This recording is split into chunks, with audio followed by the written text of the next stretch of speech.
Sports. Sports fans.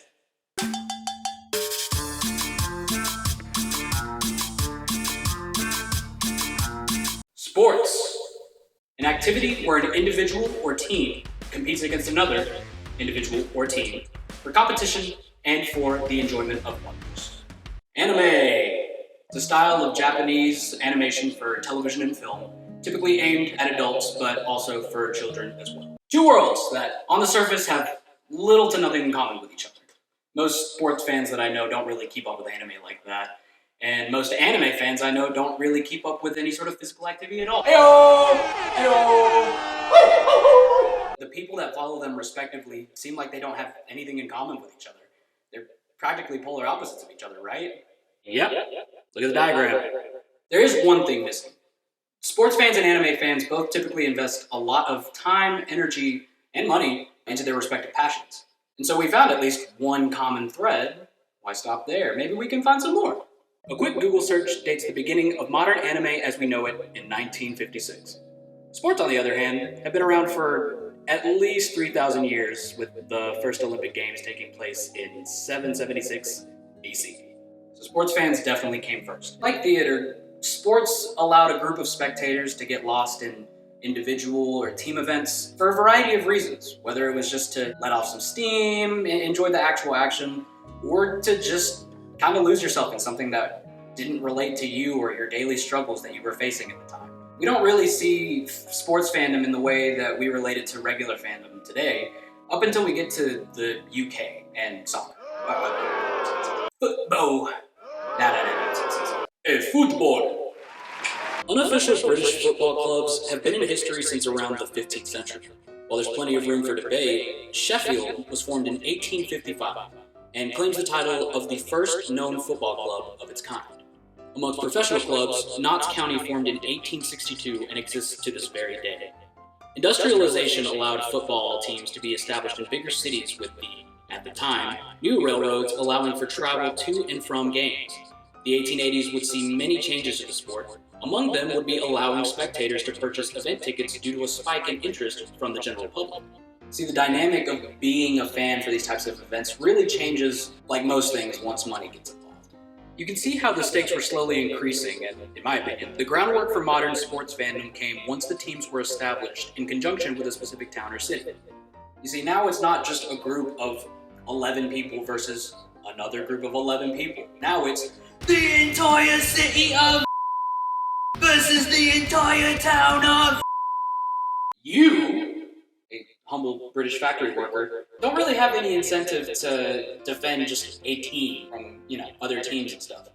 But suddenly you hear somebody from out of town start saying that your town performed like trash, and your town needs to get better, and your town needs to stop using cheap weapons and needs to stop abusing. So there's personal attachment to the team through the city itself. How does that explain fans of teams that historically perform badly? Why would they stick around if there's no incentive for them to do so? So there's an article written for the Smithsonian Magazine back in 2013 by Megan Gambino that analyzes the science behind being a sports fan. With how our brains perceive modern relationships, it'll often struggle distinguishing between you and the other person. This is true in the case of sports teams as well. There's compelling evidence that a real relationship between you and the team forms in your brain.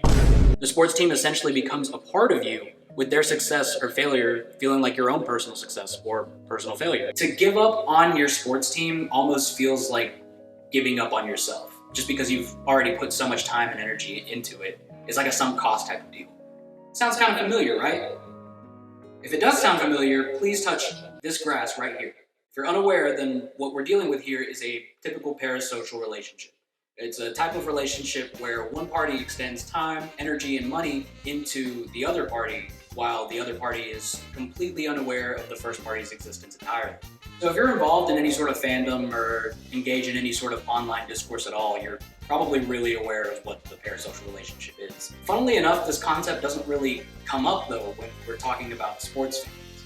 So in that same article that I mentioned earlier, Megan goes into detail about obnoxious sports fans. You know the ones.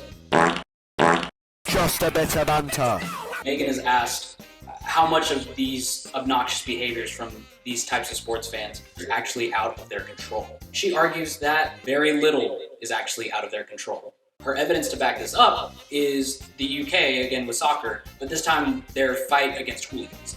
Hooliganism is described as violent or rowdy behavior by young troublemakers, typically in a game. Hooliganism was a major problem when it came to English football games. Ultimately, it was up to the government to make a cultural change as to where hooliganism was not expected or tolerated. And it turns out if you set the expectation up of having to exert self-control, people usually will. It's actually the people who can't maintain that level of self-control that have a problem. Very few are like that, and most sports fans do it just fine. Yet a lot of the time, the default picture of a sports fan we have is a rowdy, middle-aged man with a painted face, a beer full of belly, and the highest of blood pressures. What does this have to do with anime? I'm getting there. Toxic stands are a major problem when it comes to just discourse in general. Ultimately, it's up to the fan bases themselves to make a cultural change to where toxicity isn't expected or tolerated. And it turns out when you set that expectation up of exerting self-control, they, more often than not, will. It's actually the weebs who can't maintain that level of self-control that have a problem. Very few are like that, and most anime fans do it just fine. Yet a lot of the time, the default picture of an anime fan we have is a dripless, unshowered, goober with cat ears, a katana, and probably a spot on a watch in the sun. You see what I did there? Do you see what I did there? I literally copy and pasted it. The parallels are off the charts, baby! They're off the charts! So not only are both of these fandoms more alike than we originally thought, we see sports fans as sort of a precursor to what we perceive now as just typical fandom activity. So here, let's look at some examples of how these communities share certain aspects. Merchandise! Jerseys, posters, memorabilia. It's almost like these sports teams are trying to sell you something. You know what I mean? Speaking of selling you something, supplemental media. In one corner, we have an anime fan surrounded by Funko Pops and Hot Topic. In the other corner, a FIFA fan hovering over Ultimate Team packs. You tell me who's better. Discussion and debate. Sports fans really like talking about the game. Like, they really like talking about the game. They really like talking about the people who play in the game. This is a thick wide receiver who is powerful from the waist down. Just getting a taste of them. I'm like, you know, I'm tired of getting a taste of them. I want the whole load. Look at that mass! Holy cow!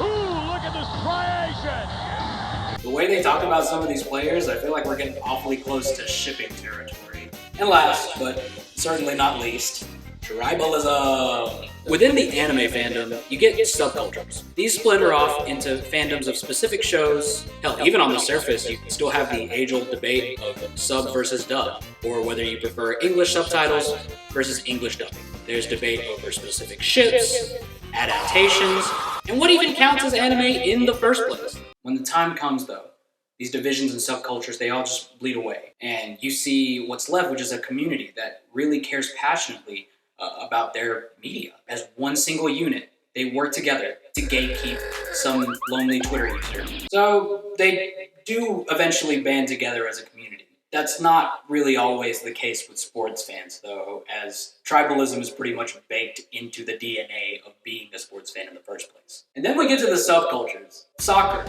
Real Madrid or Manchester United. Basketball, LeBron, Jordan, who is better? Baseball, if you still watch it, Red Sox or Yankees. Even football, which seems like it'd be pretty cut and dry, is not exempt from this either. Typically, you can go to most states here in America and there's like a single phrase or rallying cry of whatever the sports team is, and you know you can kind of get over with the crowd there as long as you kind of just stick with it. Live in Philadelphia? Go Birds! You live in Seattle? Go Seahawks! You live in Alabama? My team of children is better than your team of children. Bama fans be like, our team is always number one. Auburn fans be like, your stadium sure don't look like it. Bama fans be like, Nick Saban is the greatest coach of all time. Auburn fans be like, Nick Saban is not the greatest coach of all time.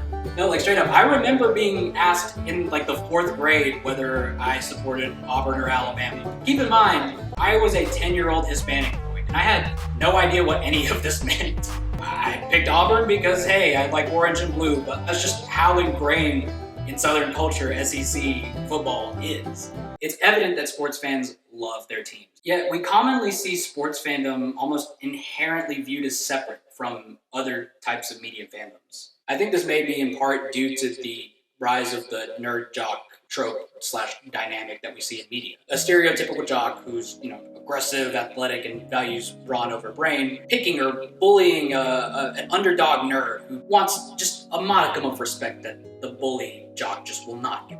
There's a fantastic video by YouTuber Sarah Zed who goes further in detail about this type of dynamic in her video, The Rise and Fall of Geek Culture. Animosity from this stereotype saw nerds push back and eventually become the dominant culture in America.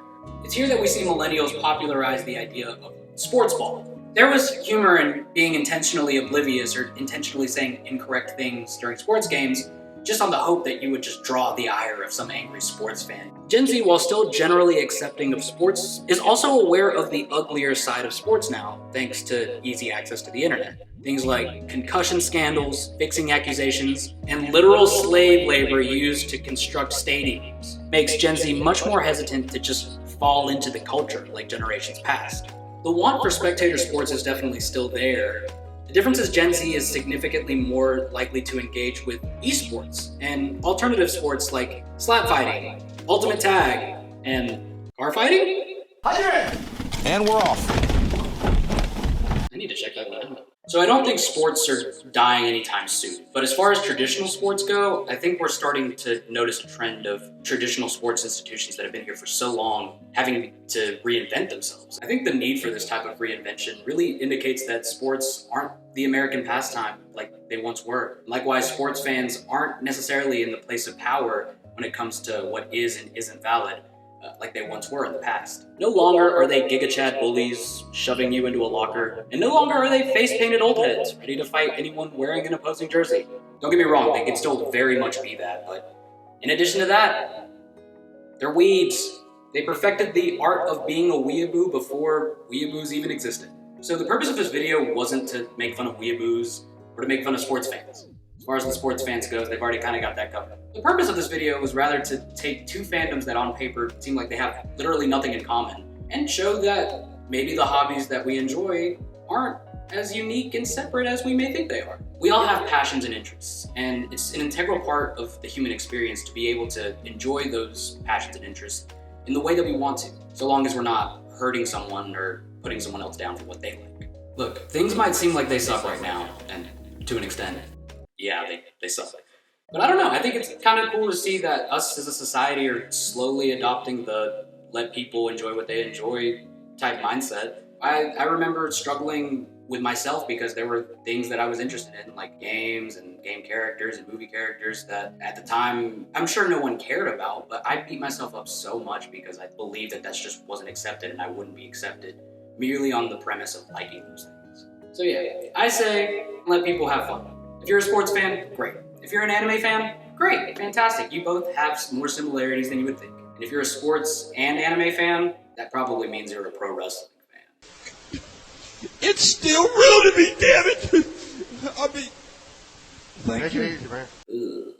That concludes the video. Thanks so much for checking it out. This is my first official video essay on this channel, and it only took 3 tries. As far as what I'm planning to do with this channel in the future, I'm really liking the video essay format. If there's some topics that you'd like to see me cover, I'd be more than happy to do so. Some topics off the top of my head that I'm hoping to do more research into, maybe producing into a future video, game soundtracks and their importance in today's world, franchises that are currently running on nostalgia, and Mexican representation in the 2000s, at least from the perspective of a first generation. Other than that, that's all I've got. Just thanks again for sticking around. If you have any thoughts on the video, please let me know in the comments. I'd love to see your thoughts and just see what kind of discussion we can get going. Other than that, I will see you all at some nondescript point in the future, because I am not good at upload schedules yet, but we're getting there. Other than that, thanks for sticking around. I'm Poppy Dro. Viva Mexico. I run this.